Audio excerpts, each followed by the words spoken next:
Ya, siapa sih mau hidup miskin? Tentu tidak ada begitu ya, karena jelas seseorang yang dalam kategori miskin tentu penuh dengan keterbatasan dan juga penuh dengan kesulitan.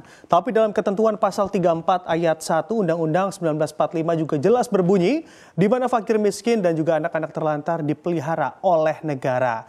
Jadi, negara harus hadir dalam mengatasi kondisi kemiskinan menurut amanat Undang-Undang 1945. Lalu bagaimana menurut Anda di era Presiden Jokowi ini, apakah tingkat kemiskinan di negara kita mengalami atau sudah mengalami penurunan di sana? Selengkapnya akan kita ulas bersama dalam rapor kemiskinan era Jokowi.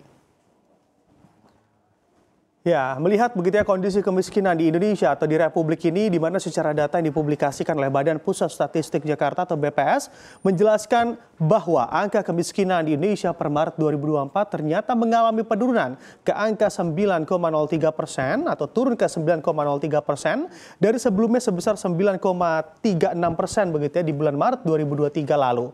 Dari angka ini dapat diartikan bahwa pada Maret 2024 penduduk miskin turun sebesar 0,68 juta warga kita. Ini terbebas dari kemiskinan dari Maret 2023 sehingga jumlah penduduk miskin menjadi sebesar 25,22 juta orang di Indonesia. Nah, di sini berdasarkan data pula tercatat bahwa selama 1 dekade pemerintahan Presiden Joko Widodo, jumlah penduduk miskin turun sekitar 2,2% dalam 10 tahun terakhir. Artinya, selama 1 dekade atau dalam 10 tahun terakhir masa pemerintahan Presiden Jokowi, penduduk miskin di Indonesia telah berkurang sekitar 3,06 juta orang banyaknya. Dari data ini juga bisa menjadi pembuktian bahwa pemerintah juga berusaha mengentaskan kemiskinan masyarakat kita atau masyarakat Indonesia. Tapi Anda lihat kondisinya, memang hingga saat ini masih ada puluhan juta orang Indonesia yang masih masuk dalam kategori miskin. Lalu daerah atau provinsi mana saja yang paling banyak masyarakat miskinnya? Kita lihat di slide selanjutnya. Nah, di sini lokasi penduduk miskin terbanyak masih milik data dari Badan Pusat Statistik secara total.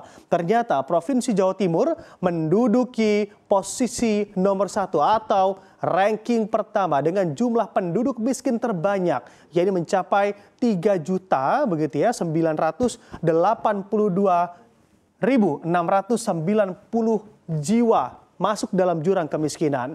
Kondisi kemiskinan ini memang dibedakan begitu ya pemetaannya antara masyarakat desa dan juga di perkotaan, di mana kalau di daerah perkotaan jumlah penduduk miskin terbanyaknya ternyata ditempati oleh Provinsi Jawa Barat. Jadi kesimpulannya banyak warga Jabar atau warga Jawa Barat ini yang tinggal di kota tapi kategorinya atau taraf hidupnya tergolong miskin atau masih berada dalam taraf kemiskinan.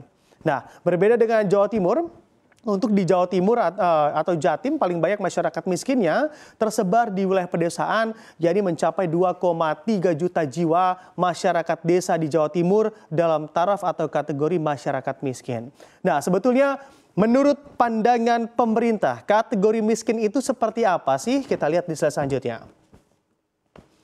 Nah, siapa yang masuk dalam kategori miskin? Jangan-jangan saya juga masuk begitu ya. Untuk kategori miskin menurut Badan Pusat Statistik atau BPS adalah garis kemiskinan itu ada di angka Rp582.932 per bulan. Nah, ini perlu digarisbawahi ya. Rp582.932 per bulannya. Nah, ada di angka ini. Angka ini juga merupakan batas pengeluaran untuk mengelompokkan penduduk menjadi miskin atau tidak. Jadi kalau pengeluaran seseorang per bulan sama atau di bawah angka tersebut, maka orang tersebut masuk dalam kategori miskin menurut negara atau pandangan negara. Angka tadi juga merupakan angka total atau gabungan begitu ya antara perkotaan dan juga pedesaan yang ada.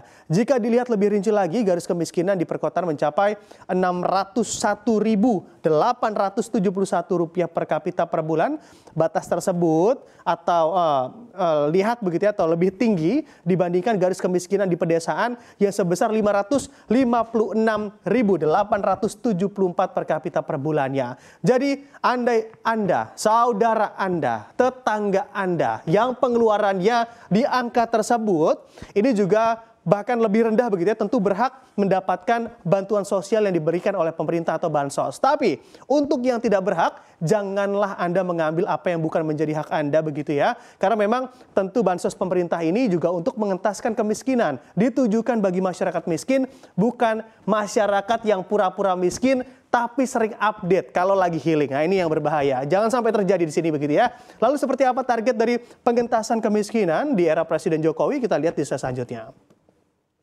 Nah, di sini target kemiskinan era Presiden Jokowi, di mana secara target pemerintah sebetulnya menargetkan pada tahun 2024 atau di tahun ini, kemiskinan ekstrim di Indonesia bisa hilang hingga 0% di tahun 2024 ini. Nah, ini juga termasuk di seluruh wilayah NKRI begitu ya, angkanya 0% atau tidak ada masyarakat Indonesia yang dalam kategori kemiskinan ekstrim di tahun 2024 ini. Akan tetapi mengutip data dari BPS, di tahun lalu saja masih ada 1,12% masyarakat kita yang masih tergolong dalam miskin ekstrim dari total penduduk tanah air. Artinya, seperti target 0% tersebut agaknya belum tercapai. Nah, di sini dan kalau kita lagi lihat juga dari target pemerintah dalam Rencana Pembangunan Jangka Menengah Nasional atau RPJMN periode 2020 hingga 2024, target angka kemiskinan itu di kisaran 6,5 hingga 7,5%. Dan kalau kita lihat juga secara data atau dari data terakhir dari BPS atau Badan Pusat Statistik, di mana angka kemiskinan masih berada di angka 9,03% atau berarti tampaknya target dalam RPJMN tersebut tidak tercapai begitu ya. Ya, memang meskipun angka kemiskinan terus menurun, setidaknya dalam waktu 4 tahun terakhir ini. Dalam hal ini, pemerintah juga terus melakukan jurus jitunya untuk mengentaskan kemiskinan dengan cara pengurangan beban pengeluaran masyarakat dengan program bansosnya atau bantuan sosial, lalu juga ada jaminan sosial hingga subsidi dan juga kebijakan stabilitas harga. Nah, dari sini diharap pula bantuan ini pun bisa tepat sasaran. Sekali lagi, tepat sasaran agar masyarakat miskin terbantu dan keluar dari kategori miskinnya mendapat kehidupan yang lebih baik dan juga lebih layak di masa depan nanti.